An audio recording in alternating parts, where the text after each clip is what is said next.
नासिर झंपी वासी मोहाणो प्यारो खान मल्हा 3 साल भारतीय जेल अंदर कैद में रहण बाद आजाद थी घर पहुंची वियो आहे। संदसि घर भातियुनि में ख़ुशी जी लहर छायल आहे। रवा से ॾिसूं था झंपीर मां मेरा टीवी रिपोर्टर रज़ा ख़ास के लिए झंपीर वासी माहीगीर प्यारो खान मल्हा जेको गुज़िरियल 3 सालनि खां भारतीय जेलनि में क़ैद हुयो ऐं ही मुख़्तलिफ़ वक़्तनि में समुंड ते वेंदा आहिनि शिकार जे लाइ। उन हिसाब सां जेको हदूं आहिनि पाकिस्तानी उहे क्रॉस थी वेंदियूं आहिनि ऐं उन हवाले सां ही जेल में रहिया तक़रीबन 3 साल खां मथे करे जेल में। ऐं उन खां पोइ हाणे ही आज़ाद थी पंहिंजे घर पहुता आहिनि ऐं असां हिननि खां हलवाल कंदासीं त हिननि जो हुते कीअं टाइम गुज़रियो ऐं हिते पंहिंजे घर अचण खां पोइ हिननि जे जेके घर वारा आहिनि केतिरी ख़ुशी जी लहर आहे। प्यारो हितां ॿधिजी वियो समूटा दरिया का ख़बर कोन्हे। हे वीचारा पंहिंजी हद मथां आहियूं अचे इंडिया जी फौज हिननि खे ॿधी वई। पोइ हिननि खे वॾी तकलीफ़ूं पोइ असां ॿुधो असां 5 ॾियारा मानी खाऊं जे हिन जी वीचारे यादि अचे त 6 ॾियारो कुनूप असांजो तयारु उहो उते ई हारजी वञे हलियो। बच्चा सभु रुअण में पूरा वॾे परेशानीअ महासी।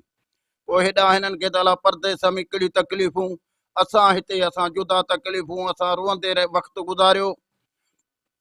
पोइ वरी अलाह पंहिंजे पाकिस्तान खे आबाद करे मौला साईं ताक़त कुवत ॾिए जेको असांखे पंहिंजो बचो हिते आणे गढियो। असांजे सेवण शरीफ़ मां सांगड़ मां 0.5 मां ठटे मां आसपास मां एतिरी दुनिया आई आहे जेको असां ख़ैर ख़ैरात बि कया आहिनि ऐं ॾाढियूं माना झुमरियूं पयूं आहिनि ख़ुशियूं कयूं आहिनि। पर माइट मिट ॿार बचनि समेत असां ॾाढी ख़ुशी मल्हाई आहे।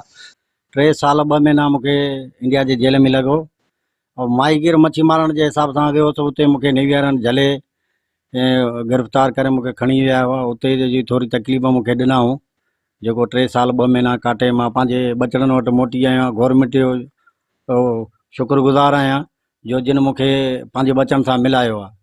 ऐं बचनि जे मिलण खां पुठियां मूंखे एॾी ख़ुशी थी आहे जो मुंहिंजे दिलि में एतिरी ख़ुशी थी आहे जो मां कंहिंखे ॿुधाए नथो सघां। जेकर ॿुधायां थो थी सघे थो त मुंहिंजी ख़ुशी अञा ज़ोर थी वञे। ऐं असां 8 माण्हू जी टोटल उतां निकिता आहियूं। कुझु माण्हू जेके थे असांजा उते रहियल आहिनि 0 जा, कुझु बंगाली कराची जा बि रहियल आहिनि। असांजो गवर्नमेंट खे अर्ज़ु आहे त उहे बि वीचारा बचड़े वारनि जिन जो उन्हनि जा बचड़ा इंतज़ारु कनि था। असां त ख़ैरनि ते पहुतासीं असांखे ॾाढी ख़ुशी थी आहे।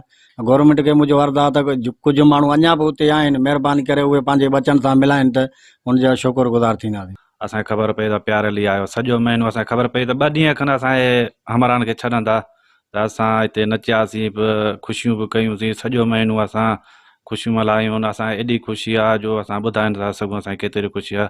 माशाअल्लाह अलाह साईं हयाती ॾींदुसि रब साईं। असांजी वॾी में वॾी ख़ुशी आहे। कैमरामैन गुलाम अली सां गॾु रज़ा ख़ास के लिए मेहरान टीवी झंपी।